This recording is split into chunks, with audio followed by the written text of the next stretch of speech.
ছেলে যত খারাপই হোক, যত অন্যায় অপরাধ করুক, শেষ পর্যন্ত বাপের সম্পদের মালিক কে? আরেকজন পৃথিবীর যত ভদ্র হোক, নম্র হোক, ও পাবে কিছু? মা তার সন্তানকে যতই মারুক, শেষ পর্যন্ত শলার দাগের মধ্যে, বেতের দাগের মধ্যে তেলটা কে লাগায়? মলমটা কে লাগায়? চুলগুলো কে আশ্রয় দেয়? জামা কাপড়গুলো কে ধুয়ে দেয়? মা ধুয়ে। জ্বর হলে মাথায় জলপট্টি কে দেয়? মা দেয়। আবার এই মাই কিন্তু এক একবার খেপে গেলে শলার মুঠা ভেঙে ফেলে পিটতে পিটতে করে কিনা? আস্থা রাখো ভাই আমার, কোরআন সুন্নাহর মধ্যে আস্থা রাখো। আমরা যদি আল্লাহর বান্দা হই, কার বান্দা? আমরা কার বান্দা হব? তোমাকে আমি বলি, শুনো, আমি শেষ আমার ওয়াজ। আমরা যদি আল্লাহর বান্দা হয়ে মরতে পারি, এরপরে আমরা যখন আল্লাহর সামনে যাব বিচারের মাঠে, কোরআন সুন্নাহ অনুযায়ী, তোমাকে আবার বলতেছি, তুমি যদি কোরআন পড়ো, হাদিস পড়ো, তুমি এগুলা দেখবে, এভাবে জিনিসটা বুঝতে পারবো।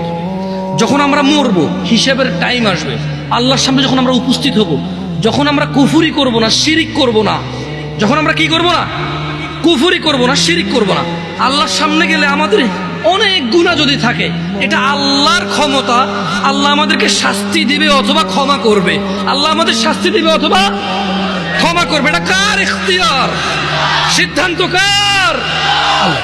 ধরে নাও আল্লাহ আমাদেরকে ক্ষমা করে দিচ্ছে, তাহলে আল্লাহ আমাদেরকে জান্নাত দিল। কি দিল? ওকে। ধরে নাও আল্লাহ আমাদেরকে ক্ষমা করে নাই, তাহলে আল্লাহ আমাদেরকে শাস্তি দিবে। কি দিবে? কিন্তু ওই যে আমরা মুমিন মুসলমান, এই শাস্তি চিরস্থায়ী হবে না। কি হবে না? কি হবে না?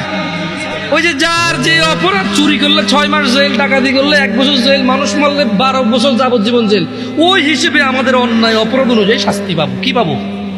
যদিও শাস্তি বড় ভয়ঙ্কর, আল্লাহ আমাদেরকে আশ্রয় দিকে। আমিন। আমি তোমাদের বলি, আবার বলি, শোনো, বুঝার জন্য বলি। আমি তোমাদেরকে কি বলতে চাচ্ছি, তোমরা কি বুঝতেছো ভাই? আমি বলতে চাই যে অপরাধ করো। আমি মূলত বলতে চাচ্ছি তোমরা মুসলমান হয়ে মরো ভাই। আমি মূলত বলতে চাচ্ছি আমি যাতে মুসলমান হয়ে মরতে পারি, কারণ মুসলমান হয়ে মরলে অন্যায় অপরাধ থাকলেও আল্লাহ যদি ক্ষমা করে, তিনি গফুর রহিম। আর যদি আল্লাহ বিচার করে, তাহলে তিনি কহ্হার, কঠোর।